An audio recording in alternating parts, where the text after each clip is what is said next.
Welcome back and in the garden with Clinton again with for VR and Biologic.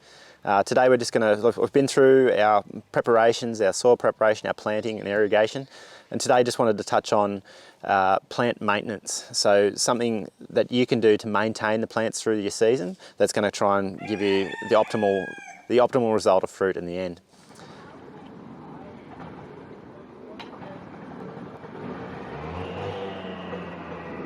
Now, strawberry plants, generally speaking, are going to tend to be lower maintenance than some of your other plants. They're not going to grow too big where you're going to have to put them on a trellis or something like that. But the thing is going to be like watching your plants and monitoring them. So some of the simplest things you can do is like when you find dead leaves and stuff on there, take them off. You don't really want those sort of problems continuing to foster in the plant. And it's just a case with these. Now again, because they've got a crown and other bits and pieces, the way to do it is actually to grab the leaf closer to the base and then pull away from that crown. And that way you can get, like if you're just pinching the leaf off out here, what you have is a potential for any sort of problems to then continually grow into the rest of the stem of that leaf and then down into your crown. And what that'll do is like that over time that plant will eventually die.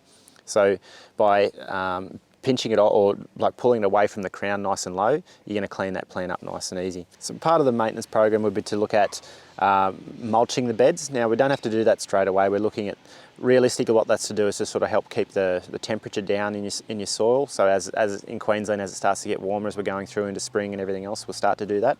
It's also good for maintaining the moisture and stuff in your soil, and you won't have to water as often and whatnot.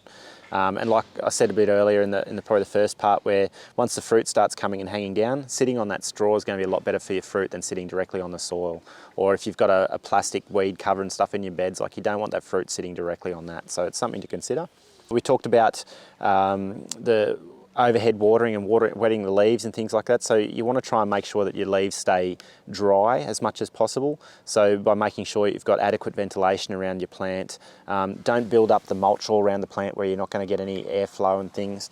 They're just going to be little tips that's going to help stop getting fungal diseases and other things later on. You can do a little bit later on if you've got some of the lower leaves, like these ones are going to get really shaded out over time and then going to start to wilt and die off. If you really wanted to, you can start to remove those as well. And then from there, it's just a case of, if you've got enough plants in the bed, take some of those runners off. Now the idea behind that is that your plant is putting energy into those runners that it could be putting into fruit. So if you've got excess runners that you don't want, pinch them off and let that plant focus on making fruit instead. Each one of your leaves is a little solar panel, so if you think about that as capturing light and energy, and then you want that plant to put that energy into fruit preferably. At this stage you're going to want leaves until it gets bigger and roots until it gets bigger, and then we're going to want fruit. So anything that's growing other things, pinch them off so that you're focusing on the main parts. Strawberries need to be pollinated, and they need to be pollinated generally speaking by bees or other insects. So if you're finding that you've got flowers but you're not getting a lot of fruit, that could be a problem in your garden. Like some people might find if they've been using chemical sprays to deal with other pests, pests and disease, you've got some, especially your neonicotinoids and stuff, are really, really bad for bees. And what's going to happen is that they're not going to want to hang around your plants and they're not going to pollinate your plants. So if you're having problems with that, make sure you look at, might be a good idea in Australia if you can get online, you can get native beehives and things like that now. So they're an option for your garden. If you've got a big garden like this one and stuff that you want to sort of encourage that kind of, those kind of insects in your garden, that's an option. At the moment we've got a bit of a problem with the varroa mite in Australia has just started, so maybe it's not a great time to be having honeybees and things, but there's a lot of native bee options that you can help, and you can even buy little hives or little homes for them and stuff like that you can put around in your garden and try and encourage them. And then it's just about having a diversity of different plants, flowering plants and stuff like that in and around your gardens that can really help encourage those sort of things in. So keep an eye on that. Otherwise, in terms of fertilising and things, you should have if you've used the Humisoil and Accelerate Bio in the preparation and stuff, you should have enough stuff going on, and then a little bit of organic matter in with your mulch.